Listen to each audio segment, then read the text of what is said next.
The number one action sequence in your perspective in John Wick Chapter 4? The Arc de Triomphe sequence. Yeah, I knew you were going to say that.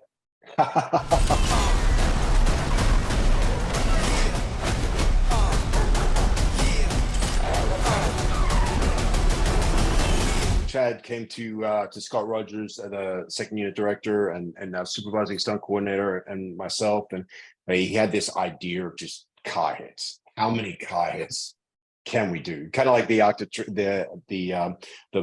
Sacre-Cœur stair scene. How many stair falls can we do? How many car hits can we do?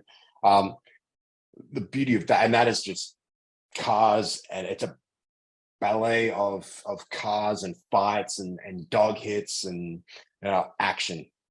So being able to do that safely again too was working with the team and working with Scott, who designed that sequence, was it's a combination of padded cars and real cars and CG cars that blend it all together seamlessly to just create mayhem.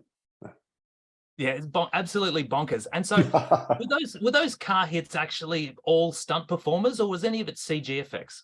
No, there's some cars in the background that are CG, but all of those car hits are stunt performers getting hit by cars, everything like that. So yeah, so some of them are real practical cars, and we'll pad again with the benefit of visual effects, because Scott and myself are we both came up as stunt performers. Chad was a stunt performer. So very cognizant of everyone going home safely. At the end of the day, you do something like that, as getting hit by a car is not a small thing. For an average person, you get hit by a car, you're going to hospital, so we've got to get that person hit by a car, and then they have to get up and do it again like 3 or 4 times.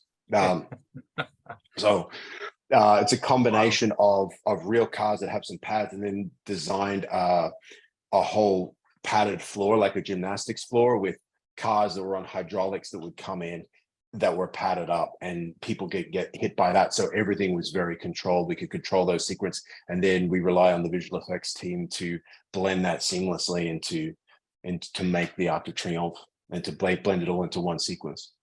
Yeah, people who haven't seen the film are going to be so excited listening to this, and people who have are going to be fascinated by this insight. It's totally wild.